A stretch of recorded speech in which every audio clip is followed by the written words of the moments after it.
Halo guys, Arlies di sini. Dan hari ini Abang bakal membahas mengenai eksperimen 1006 prototype, penjelasan detail hingga teori mengenai eksperimen yang satu ini. Namun sebelum masuk lebih dalam, seperti biasa, gimana kabar kalian hari ini? Taruh di kolom komentar yang ada di bawah ya. Abang harap semuanya baik-baik aja. Abang juga ucapin terima kasih untuk support dari kalian semua. Dan buat yang baru join dan baru mengenal channel ini, Abang ucapkan selamat datang. Kalian boleh support dengan cara klik tombol subscribe yang ada di bawah. Oke, Abang pengen tetapin like hari ini sebanyak 1006 like. Apakah bisa tembus? Go and click that like button. Pembahasan kita hari ini datang dari karakter Poppy Playtime yang kemunculannya masih sedikit, bahkan sangat minim. Namun kemungkinan besar, karakter ini memiliki cerita yang sangat menarik. Bahkan bisa saja menjadi final threat atau final boss dari game ini. Dia adalah eksperimen 1006. Eksperimen 1006 ini pertama kali kita tahu pada final lock yang kita temukan setelah kita menjatuhkan si Hagiwagi. Tabnya berwarna abu-abu dan berjudul Final Lock. Buat kalian yang udah lupa atau kalian yang belum tahu mengenai tab ini, Abang bakal putar dengan subtitle Indonesia. Silakan kalian dengar. Final log. In relation, experiment 1006, the prototype. Coordination and cooperation is evidently within his skill set, as well as the skill set of all other experiments of his type. Though still missing, today's events are no doubt in relation to him. His absence was a flaw in the scientific process, which should have under no circumstances been left unaccounted for. That's why I'm making this log, so that the same mistake won't be made twice.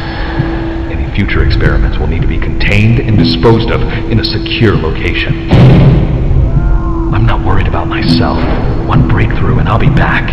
We must forge onwards in the name of science, whether those who are beneath us understand it or not. End of...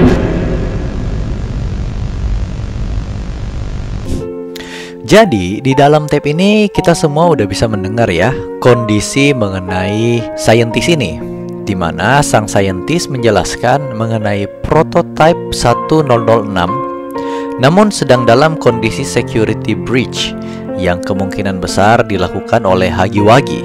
Jadi Hagiwagi menerobos masuk ke dalam ruangan para saintis ini.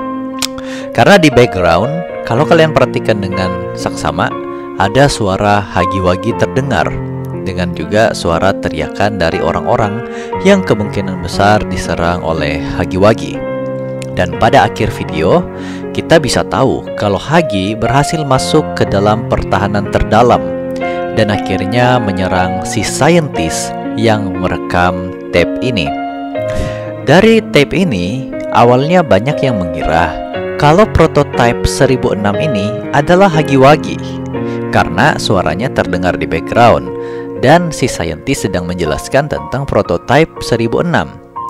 Namun setelah chapter 2 muncul, kita jadi tahu guys, kalau Hagiwagi bukanlah prototype. Dan sebenarnya dalam final log itu si saintis juga udah bilang sih kalau si prototype ini lagi hilang atau belum ditemukan. Namun si saintis ini yakin banget kalau si eksperimen ini yang menjadi dalang penyerangan Hagiwagi.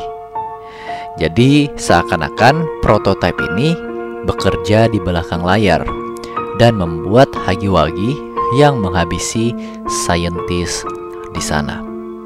Setelah bermain chapter 2, di saat Mami Longleg telah mati, disinilah guys nampak tangan dari prototipe ini. Namun Abang bakal bahas sebentar karena Abang mau putarin dulu tape kedua. Silakan kalian dengar.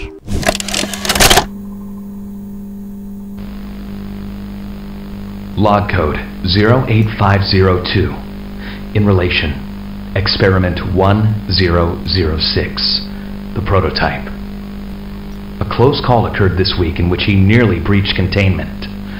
The prototype seemingly disassembled the digital alarm clock within his room and utilized the battery, along with several other components, to create a laser pointer, which he then fired into the security camera, disabling it.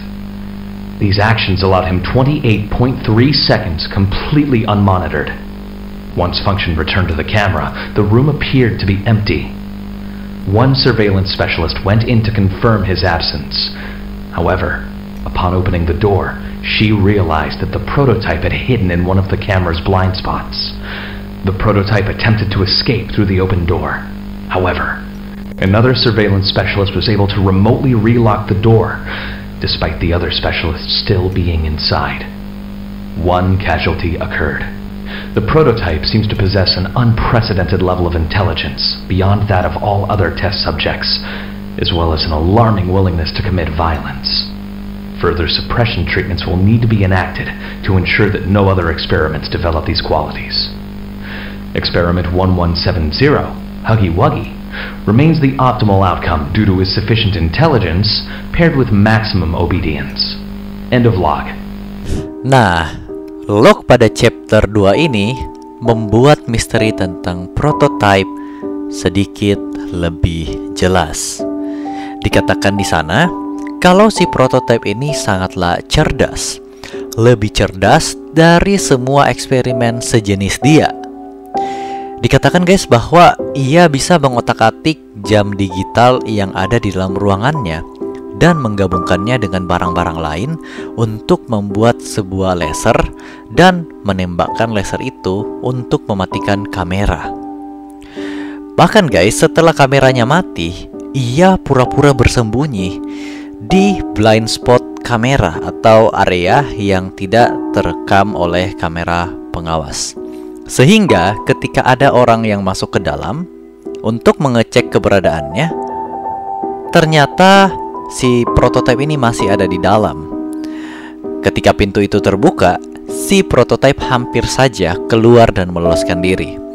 Namun naas bagi si spesialis ini yang masuk ke dalam, karena ia terkurung di dalam, dikurung oleh temannya menggunakan remote. Dan sudah pasti guys, kita tahu apa yang terjadi pada spesialis ini. Entah menjadi makanan atau mungkin sesuatu yang lebih mengerikan yang dilakukan oleh prototipe 1006 kepada spesialis ini.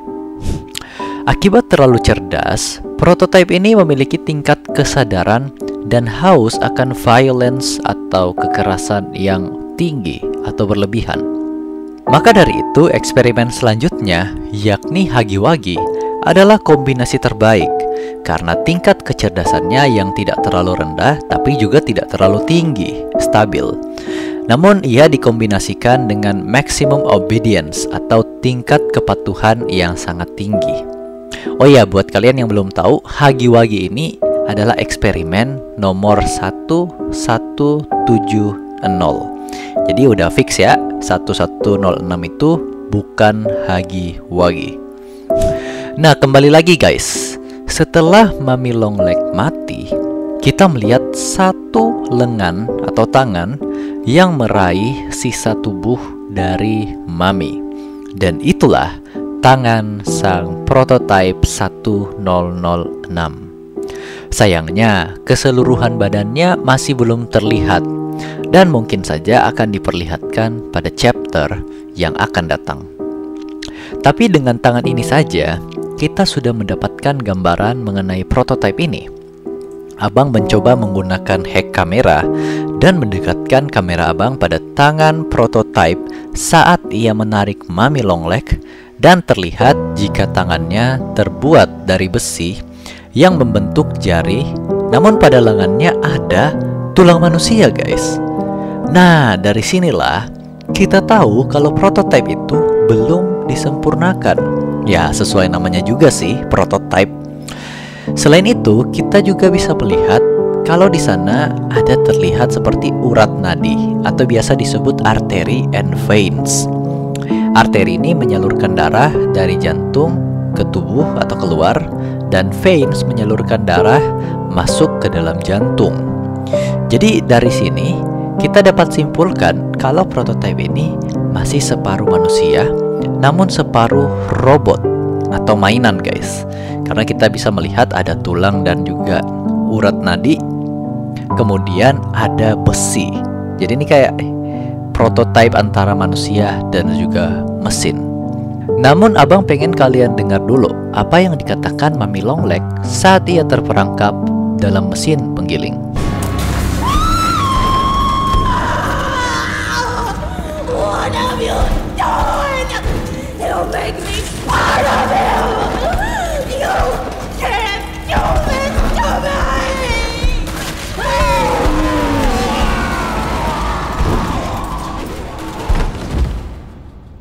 Dari teriakan itu, terlihat kalau Mami Longleg sangat takut terhadap him. Nah, siapa sih him yang dimaksudkan ini? Di sini abang berasumsi kalau him yang dimaksudkan Mami Longleg adalah si prototype. Sebab ketika Mami sudah mati, tak selang beberapa saat, tangan dari prototype langsung datang mengambil mayatnya. Jadi, Mami sangat takut jika prototipe mengambilnya dan menjadikannya satu dengan tubuh prototipe itu. Kemungkinan besar nih guys, kita bakal tahu kalau prototipe akan menggunakan sisa-sisa mayat dari Mami Longleg untuk digabungkan atau dijadikan cover tubuh dia yang belum sempurna. Ya, karena kita tahu tubuh prototipenya itu masih belum sempurna, jadi kemungkinan besar ia menggunakan Mami Longleg sebagai cover tubuhnya.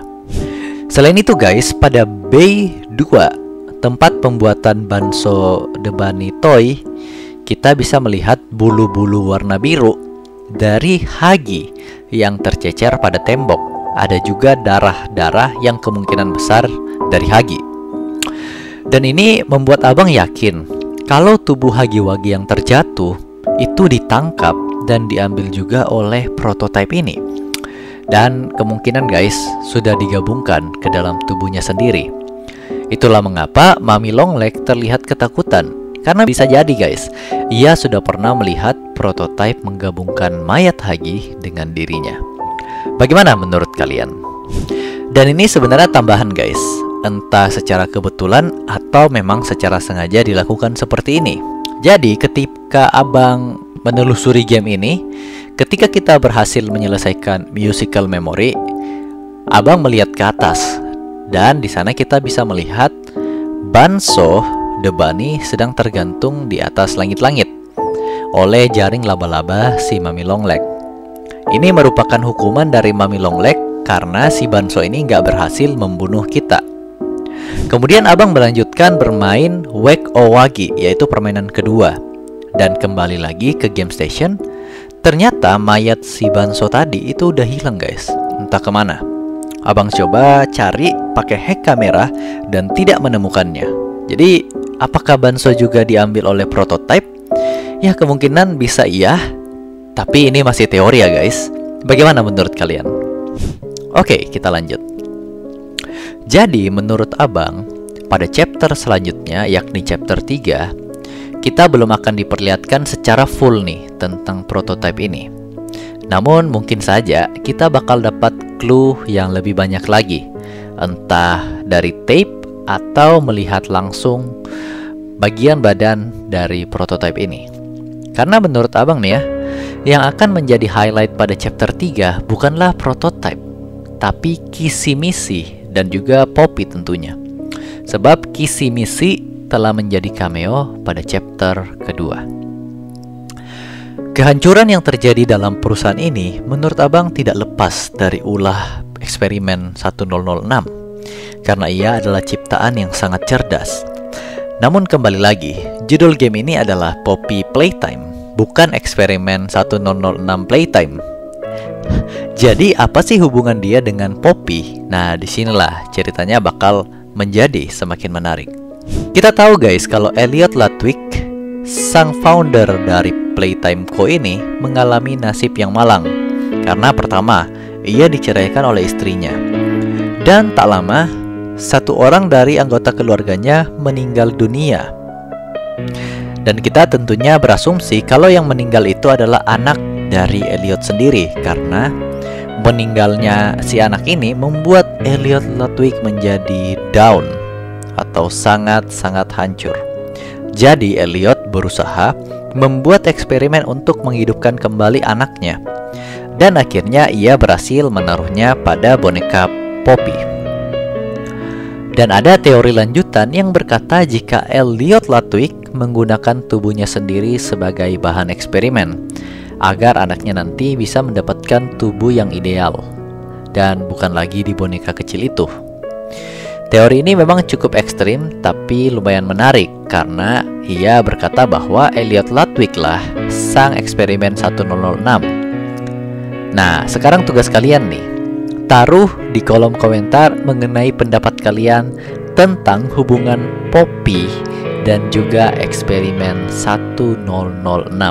Apakah benar eksperimen 1006 adalah Elliot Ludwig sendiri atau bukan, guys? Abang juga penasaran dengan pendapat-pendapat kalian.